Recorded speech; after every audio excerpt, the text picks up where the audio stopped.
Hello friends, ಇವತ್ತಿನ ಈ ವಿಡಿಯೋದಲ್ಲಿ ಇಂಫೋಸಿಸ್ ರಿಕ್ವೈರ್ಮೆಂಟ್ 2025 ಹೊಸ ಜಾಬ್ ಬಗ್ಗೆ ಅಪ್ಡೇಟ್ ಕೊಡ್ತಾ ಇದ್ದೀನಿ. ಈ ಜಾಬ್ ಅಲ್ಲಿ ನೀವು ಇನ್ಫೋಸಿಸ್ ಅಲ್ಲಿ ನೀವು ಜಾಬ್ಗೆ ಅಪ್ಲೈ ಮಾಡೋದು. ಇದರಲ್ಲಿ ಜಾಬ್ ಅಲ್ಲಿ ವೇಕೆನ್ಸಿ ಇದೆ. Infosys new vacancy 2025. ಓಕೆ, ಇದರಲ್ಲಿ ಉಂಟಲ್ಲ ಆರ್ಗನೈಸೇಷನ್ ಇನ್ಫೋಸಿಸ್ ಕಂಪನಿಯಿಂದ ನಿಮಗೆ ಇಲ್ಲಿ ಆರ್ಗನೈಸೇಷನ್ ಮಾಡ್ತಿದ್ದಾರೆ. ಇಲ್ಲಿ ಪೋಸ್ಟ್ ನೇಮ್ ನೀವು ನೋಡಬಹುದು. ಪೋಸ್ಟ್ ನೇಮ್ ಅಲ್ಲಿ ಕೆಲೋನಿಸ್ ಡೆವಲಪರ್ ಮತ್ತೆ ಜಾವಾ ಕನ್ಸಲ್ಟೆಂಟ್ ಟೆಕ್ನಿಕಲ್ ಈ ತರ ತುಂಬಾ ಜಾಬ್ ಇಲ್ಲಿ ಅವೈಲಬಿಲಿಟಿ ಇದೆ. ಹೆಲ್ಪರ್ ಇದೆ, ಆಫೀಸರ್ ಇದೆ, ಅಸಿಸ್ಟೆಂಟ್ ಅಂಡ್ ಅದರ್ಸ್ ತುಂಬಾ ಜಾಬ್ ಇಲ್ಲಿ ಅವೈಲಬಿಲಿಟಿ ಇದೆ. ಓಕೆ, ಟೋಟಲ್ ಪೋಸ್ಟ್ ಇಲ್ಲಿ ಮಲ್ಟಿಪಲ್ ಆಗಿ ನಿಮ್ಗೆ ಇಲ್ಲಿ ಪೋಸ್ಟ್ ಅವೈಲಬಿಲಿಟಿ ಇದೆ. ಯಾರು ಬೇಕಾದ್ರೂ ಅಪ್ಲೈ ಮಾಡಬಹುದು. ಅಪ್ಲೈ ಮಾಡು ನೀವು ಆನ್ಲೈನ್ ಅಲ್ಲಿ ಮಾತ್ರ ಇಲ್ಲಿ ಅಪ್ಲೈ ಮಾಡ್ಲಿಕ್ಕೆ ಆಗುತ್ತೆ. ಓಕೆ, ಇಲ್ಲಿ ನೀವು ಅಪ್ಲೈ ಮಾಡ್ಲಿಕ್ಕೆ ಯಾರೆಲ್ಲ ಇದರಲ್ಲಿ ಅಪ್ಲೈ ಮಾಡಬಹುದು ಅಂದ್ರೆ ಇದರಲ್ಲಿ ಇಂಡಿಯನ್ ಅಂದ್ರೆ ಮೇಲ್ ಅಂಡ್ ಫಿಮೇಲ್ ಇಬ್ರು ಅಪ್ಲೈ ಮಾಡಬಹುದು. ಸ್ಯಾಲರಿ ನಿಮ್ಮ ಎಕ್ಸ್ಪೆಕ್ಟೇಷನ್ ಅಂದ್ರೆ 34,000ದಿಂದ ಎಬೋ ಸ್ಯಾಲರಿ ಇಲ್ಲಿ ಎಕ್ಸ್ಪೆಕ್ಟೇಷನ್ ಇದೆ. ಹಾಗೆ ನಿಮ್ಮ ವೇಕೆನ್ಸಿ ಇದರಲ್ಲಿ ಉಂಟಲ್ಲ, ನಿಮಗೆ ಮಿನಿಮಮ್ ಏಜ್ 18 ವರ್ಷ ಅಂತ ಕೊಟ್ಟಿದ್ದಾರೆ. ಮ್ಯಾಕ್ಸಿಮಮ್ ಏಜ್ ಇಲ್ಲಿ ಲಿಮಿಟ್ ಮಾಡಿಲ್ಲ. ಅಂದ್ರೆ ಕೆಲವೊಂದು ಜಾಬ್ ಬಗ್ಗೆ ಕೆಲವೊಂದು ಏಜ್ ಲಿಮಿಟ್ ಇರುತ್ತೆ, ಅಂದ್ರೆ 50 ವರ್ಷ ತನಕ ಇರಬಹುದು.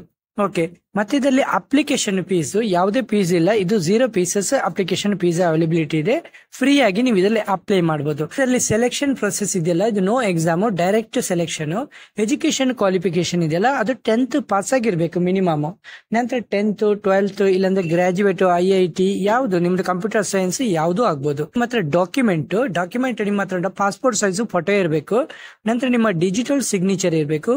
ಮತ್ತೆ ಆಧಾರ್ ಕಾರ್ಡ್ ಕಾಪಿ, ಮತ್ತೆ ಎಜುಕೇಶನ್ ಸರ್ಟಿಫಿಕೇಟ್ ಅಂದ್ರೆ ನಿಮ್ಮ ಹತ್ರ ಯಾವೆಲ್ಲ ಎಜುಕೇಶನ್ ಸರ್ಟಿಫಿಕೇಟ್ ಇದೆ ಎಲ್ಲ ಡಾಕ್ಯುಮೆಂಟ್ ಅನ್ನ ಅಪ್ಡೇಟ್ ಮಾಡಬೇಕು. ನಂತರ ನಿಮ್ದು ಕಾಸ್ಟ್ ಸರ್ಟಿಫಿಕೇಟ್. ಓಕೆ, ನಂತರ ಏಜ್ ಪ್ರೂಫ್ ಅಂತ ಕೇಳಿದರೆ ಏಜ್ ಪ್ರೂಫ್ಗೆ ನಿಮ್ದು ಬರ್ತ್ ಸರ್ಟಿಫಿಕೇಟ್ ನೀವು ಅಪ್ಡೇಟ್ ಮಾಡಬಹುದು. ಓಕೆ, ನಂತರ ಇದರಲ್ಲಿ ನೀವು ಅಪ್ಲೈ ಮಾಡೋದು ಹೇಗೆ ಅಂತ ಇಲ್ಲಿ ನೀವು ಕೆಳಗಡೆ ಆರ್ಟಿಕಲ್ ಅನ್ನ ನೋಡಿದ ಮೇಲೆ ನಿಮ್ಗೆ ಕಂಪ್ಲೀಟ್ ಆಗಿ ಇಲ್ಲಿ ಡೀಟೇಲ್ಸ್ ಕೊಟ್ಟಿದ್ದಾರೆ. ಇದನ್ನ ಆರ್ಟಿಕಲ್ ಅನ್ನ ನೋಡಿ ನೀವು ಇದು ಮಾಡಬಹುದು. ಮತ್ತೆ ಇದರಲ್ಲಿ ಉಂಟಲ್ಲ ಸ್ಟಾರ್ಟಿಂಗ್ ಡೇಟ್ ಅಪ್ಲಿಕೇಶನ್ ಅಂದ್ರೆ ನೀವು ಅಪ್ಲೈ ಮಾಡುವಂತ ಡೇಟ್ ಇದೆಯಲ್ಲ ಆಲ್ರೆಡಿ ಇಲ್ಲಿ ಸ್ಟಾರ್ಟ್ ಆಗಿದೆ. ಓಕೆ, ಇದರಲ್ಲಿ ನೀವು ಡಿಲೇ ಮಾಡುವಂತ ಅಗತ್ಯ ಇಲ್ಲ, ನೀವು ತಕ್ಷಣವೇ ಇದರಲ್ಲಿ ಅಪ್ಲೈ ಮಾಡಬಹುದು. ಓಕೆ, ಅಪ್ಲೈ ಮಾಡ್ಲಿಕ್ಕೆ ಇಲ್ಲಿ ಕೆಳಗಡೆ ಕ್ಲಿಕ್ ಮಾಡಿದ ಮೇಲೆ ನಿಮಗೆ ಲಿಂಕ್ ನ ಕಮೆಂಟ್ ಬಾಕ್ಸ್ ಅಲ್ಲಿ ಕೊಡ್ತೀನಿ, ಅಲ್ಲಿ ನೀವು ಕ್ಲಿಕ್ ಮಾಡಿ ನೀವು ಜಾಯಿನ್ ಮಾಡಬಹುದು. ಓಕೆ, ನಾನು ಲಿಂಕ್ ಅನ್ನ ಕ್ಲಿಕ್ ಮಾಡ್ತೇನೆ. ಕ್ಲಿಕ್ ಮಾಡಿದ ಮೇಲೆ ಹೊಸ ಪೇಜ್ಗೆ ರೀಡೈರೆಕ್ಟ್ ಆಗುತ್ತೆ. ಲಿಂಕ್ ಅನ್ನ ಓಪನ್ ಮಾಡಿದ ಮೇಲೆ ನೀವು ಈ ಪೇಜ್ಗೆ ರೀಡೈರೆಕ್ಟ್ ಆಗ್ತೀರಾ. ಇಲ್ಲಿ ಉಂಟಲ್ಲ ನೀವು ಮೊದಲು ರಿಜಿಸ್ಟರ್ ಮಾಡಬೇಕು. ಓಕೆ, ರಿಜಿಸ್ಟರ್ ಮಾಡ್ಲಿಕ್ಕೆ ಇಲ್ಲಿ ನೀವು ಕೆಳಗಡೆ ಸ್ಕ್ರೋಲ್ ಮಾಡ್ತಾರೆ. ಕೆಳಗಡೆ ಸ್ಕ್ರೋಲ್ ಮಾಡಿದ ಮೇಲೆ ಇದು ಸರ್ವರ್ ತುಂಬಾ ಬಿಸಿ ಇರೋದ್ರಿಂದ ತುಂಬಾ ಸ್ಲೋ ಆಗಿ ಓಪನ್ ಆಗುತ್ತೆ.